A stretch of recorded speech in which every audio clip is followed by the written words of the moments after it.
Assalamualaikum warahmatullahi wabarakatuh.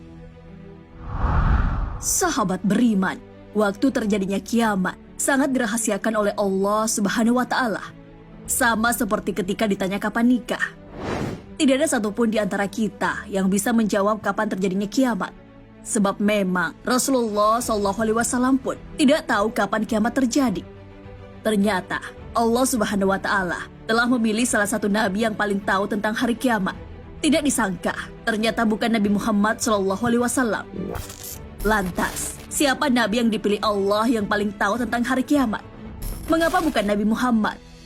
Sejauh apa pengetahuan nabi tersebut tentang hari kiamat? Apakah nabi tersebut menyampaikan bocoran waktu datangnya hari kiamat? Mari simak ulasan berikut dengan menonton video ini hingga akhir agar tidak sesat. Kamu mungkin belum bisa terima kalau ada nabi lain selain Nabi Muhammad SAW yang lebih tahu tentang hari kiamat. Tapi memang begitu faktanya. Nabi Muhammad SAW dalam sabdanya memang sering membicarakan perihal hari kiamat. Namun tidak ada satupun sabdanya yang menjelaskan secara gamblang waktu terjadinya kiamat. Pengetahuan tentang hari kiamat memang perkara yang begitu gaib. Allah Subhanahu wa Ta'ala tidak memberi pengetahuan itu kepada Nabi Muhammad SAW. Hal ini tergambar ketika orang-orang menanyakan tentang hari kiamat kepada Nabi Muhammad SAW. Beliau hanya bisa menjawab bahwa kiamat merupakan perkara gaib. Terdapat ayat yang menjelaskan ketika orang-orang menanyakan hari kiamat kepada Nabi Muhammad SAW. Allah Subhanahu wa Ta'ala berfirman, "Mereka bertanya kepadamu tentang kiamat, kapankah terjadinya? Katakanlah, sesungguhnya pengetahuan tentang kiamat itu adalah pada sisi Rabbku. Tidak seorang pun yang dapat menjelaskan waktu kedatangannya selain Dia. Kiamat itu amat berat, huru-haranya bagi makhluk yang di langit dan di bumi. Kiamat itu tidak akan datang kepadamu, melainkan dengan tiba-tiba. Mereka bertanya kepadamu, seakan-akan kamu benar-benar mengetahuinya. Katakanlah, sesungguhnya pengetahuan tentang hari kiamat itu adalah di sisi Allah. Tetapi kebanyakan manusia tidak mengetahui." Quran Surah Al-A'raf ayat 187.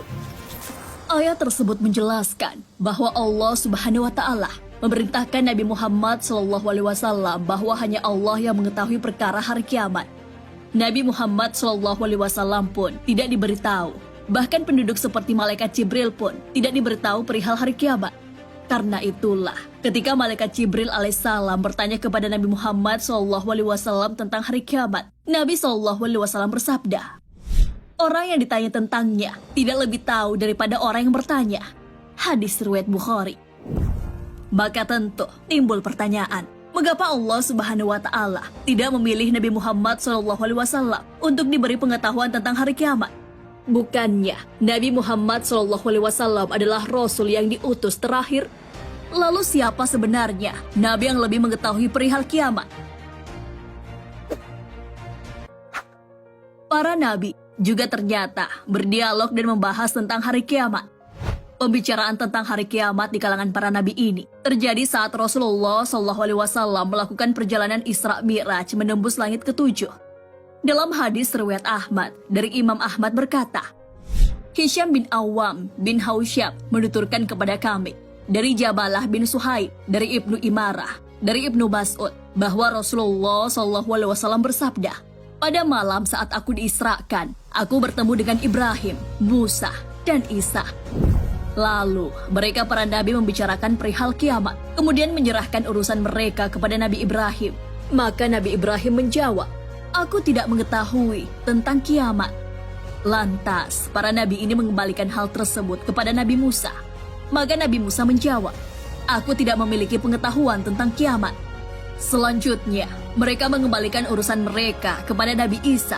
Maka Nabi Isa menjawab, "Adapun waktu kiamat, tidak ada seorang pun yang tahu, kecuali Allah.